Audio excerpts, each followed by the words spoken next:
Praise the Lord, जय मसीह की सबको। प्रभु का धन्यवाद हो आज एक बार फिर से सुंदर समय के लिए। खुदावंद ने एक बार फिर से आपके बीच में, आपके मध्य में आने के लिए समय दिया। मेरे अजीज़ों, मेरे प्यारो, आज जिस विषय पर हम बात करने के लिए जा रहे हैं वो बहुत ही गंभीर विषय है। मिलावटी वचन किस कदर एक विश्वासी के जीवन की आत्मिक जड़ों को बर्बाद करके रख देता है। आपको ये बात को समझना बड़ा ज़रूरी है और ऐसी मिलावटी शिक्षाओं से सावधान रहना है। विषय में जाने से पहले आप हमारे चैनल जाने वचन की सच्चाई को सब्सक्राइब करें, बेल के आइकॉन को दबाएं, ताकि जब भी हम कोई नया विषय या नई क्लास लेकर आएँ तो उसका नोटिफिकेशन आपको मिलता रहे। क्लास को शुरू करते हैं। मेरे प्यारो, वचन को एक पढ़ लेते हैं। मैं आपके लिए वचन पढ़ रहा हूँ। दूसरा कुरिन्थियों की किताब, उसका 2 अध्याय, उसका 17 वचन। दूसरा कुरिन्थिया 2 अध्याय 17 वचन पढ़ लेंगे। क्योंकि हम बहुतों के समान नहीं जो परमेश्वर के वचन में मिलावट करते हैं, परंतु मन की सच्चाई से और परमेश्वर की ओर से परमेश्वर को उपस्थित जानकर मसीह में बोलते हैं। इधर में प्रभु का दास पौलुस कहता, हम उन बहुतों के समान नहीं जो वचन में मिलावट करते हैं। मेरे प्यारो, आपको सबसे पहले इस बात को समझना है। तो आपको जानना होगा, आज 90 से 95% कलीसियों में लोगों को परमेश्वर के वचन में मिलावट करके सिखाया जा रहा है। इस वचन में कोई मिलावट नहीं है। ये परमेश्वर की ओर से दिया गया आपके लिए संपूर्ण पवित्र शास्त्र है। लेकिन आज बहुत सारे अगुए अपने फायदे के लिए, जब पैसे के पीछे या भीड़ इकट्ठी करने की दौड़ में, इस वचन में अपनी बुद्धि से मिलावट करके विश्वासियों को खिलाना शुरू कर रहे हैं। मेरे अजीजों, आज हम भारत देश में रहते हैं और आपको पता है कि हमारे भारत देश में जो चीज़ें आज हम खा रहे हैं, कितनी उनमें मिलावटी चीज़ें पाई जाती है। अगर आपको नहीं पता था तो मैं बता दूं, पहले 120 साल की आयु थी, आज 60 या 70 साल क्यों हैं? बहुत कारणों में से एक कारण ये है कि हम मिलावटी सब्जियों, मिलावटी फलों का सेवन कर रहे हैं और हमारे अंदर के जो तत्व है वो धीरे धीरे ख़त्म होते जा रहे हैं। मेरे प्यारो, हम खा तो अपनी ओर से अच्छी चीज़ें रहे हैं, लेकिन मिलावट होने के कारण हमें पता ही नहीं हम जहर का सेवन कर रहे हैं। मेरे प्यारो, आप सोच कर देखिए, जैसे मिलावटी खाना खाने से आपकी आयु कम होने में से एक कारणों में से एक कारण है मिलावटी खाना, मिलावटी चीज़ों का सेवन करना। मेरे प्यारो, जब आप शरीर में मिलावटी खाने में आगे नहीं बढ़ सकते हैं, आपका शरीर मजबूत नहीं हो सकता, तो सोच कर देखिए मिलावटी वचन खाने से आप कैसे आत्मा में आगे बढ़ोगे। सोच कर देखो मेरे प्यारों। आज बहुत सारे लोगों को लगता है उसके भी हाथ में बाइबल, इसके भी हाथ में बाइबल, तो सभी सेवक हैं करके।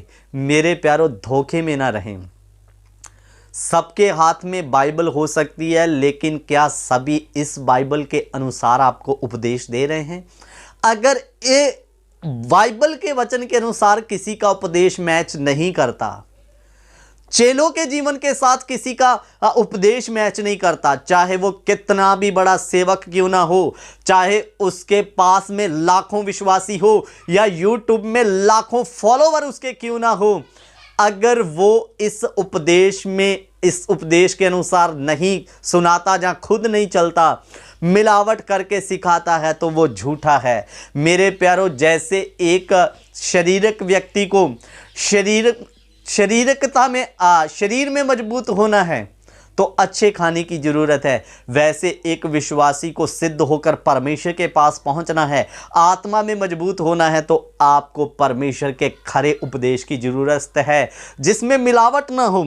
इसीलिए लिखा क्योंकि हम उन बहुतों के समान नहीं, कम नहीं है मिलावट करने वाले, बहुत है। पौलुस ने कह दिया हम उन बहुतों के समान नहीं जो परमेश्वर के वचन में मिलावट करते हैं, परंतु मन की सच्चाई और परमेश्वर की ओर से परमेश्वर को उपस्थित जानकर मसीह में बोलते हैं। मेरे प्यारो, सच्चा सेवक वो ही जो बाइबल में जैसा लिखा वही लोगों के सामने में रखता है, अपनी समझ या अपनी बुद्धि से नहीं कि इनको कहीं बुरा ना लग जाए इसलिए बाइबल में मिलावट करके इनको सिखा दो करके, या बाइबल के वचन में मिलावट करके इनको बता दो ताकि इनको बुरा ना लग जाए करके। आज कितनी कलीसियों में वचन में मिलावट करके लोगों को वचन दिया जा रहा है। मेरे प्यारों, मिलावटी वचन आपको परमेश्वर तक नहीं पहुंचा सकता। शैतान का तो यही फंडा है, शैतान का प्रोपोगेंडा यही है कि वो आपको बाइबल की शिक्षा से भटकाकर आपको मिलावटी वचन खिलाकर आपको धोखे में डाल दे ताकि आप परमेश्वर के राज तक पहुंच ना सको। राज में वही पहुंचेगा जो खरा उपदेश बताएगा, उसके अनुसार चलेगा और विश्वासियों को भी वैसा ही सिखाएगा जैसा खरा उपदेश है। एक लास्ट वचन मैं आपके बीच में रखूंगा, 1 तीमुथियुस 4 का 16 वचन, 1 तीमुथियुस 4 का 16। अपनी और अपने उपदेश की चौकसी रख, इन बातों पर स्थिर रह, क्योंकि यदि ऐसा करता रहेगा तो तू अपने और अपने सुनाने वालों के लिए उद्धार का कारण होगा।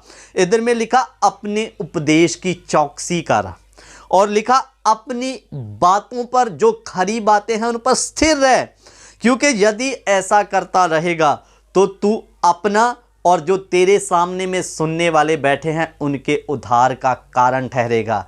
मेरे अजीजों, कहीं मिलावटी वचन आपके उद्धार के मार्ग में रुकावट ना बन जाए। शैतान ने वचन में मिलावट क्यों लाया? उसको पता है कि परमेश्वर अपने वचन का पक्का परमेश्वर है, वो वचन से बाहर नहीं होता है, इसलिए उसने ऐसी शिक्षाओं को आरंभ कर दिया, ऐसे अगमों को लाकर खड़ा कर दिया ताकि लोग परमेश्वर के वचन से हटकर अपनी इच्छाओं के अनुसार चलना शुरू कर दें। और मेरे प्यारों, बहुत सारे सेवक लोगों को जैसा अच्छा लगे उनकी इच्छाओं के अनुसार उन्हें वचन बताते हैं। इसीलिए लिखा अंतिम समय में लोग अपने कानों की खुजली के अनुसार अपने लिए बहुत से उपदेशक बटोर लेंगे जो उनकी इच्छाओं के अनुसार उन्हें वचन सिखाएंगे। सो मेरे प्यारों, आज हमारी चर्च से कलीसिया या कोई विश्वासी भाग ना जाए करके लोगों से खरा उपदेश पाया जाता है। जाने वाले को जाने दीजिए, लेकिन खरा उपदेश बोलना बंद ना करें। इसीलिए वचन में प्रेरितों ने यीशु के पास आकर कहा, प्रभु जी, फरीसियों ने तेरा वचन सुनकर ठोकर खाया। तो प्रभु उनको कहता, जो पौधा मेरे स्वर्गीय पिता की ओर से नहीं लगाया गया वो उखाड़ा जाएगा।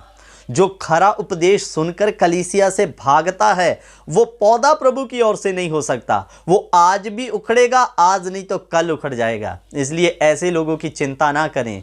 जो चुना हुआ व्यक्ति रहेगा वो खरा उपदेश सुनकर आपकी कलीसिया में टिका रहेगा। इसलिए हमेशा खरा उपदेश बांटिए। कहीं आप आत्मिक जीवन में मिलावटी वचन सुनकर सूख ना जाओ मेरे प्यारों, कहीं आप परमेश्वर से दूर ना रह जाओ। इसलिए अगर आपको चलना ही है तो खराई से यीशु मसीह के पीछे चलें और खरा उपदेश सुने, खरे उपदेश के अनुसार चलें। सो प्रभु इन वचनों के द्वारा आप सबों को आशीष और बरकत दे। जय मसीह की सबको। God bless you.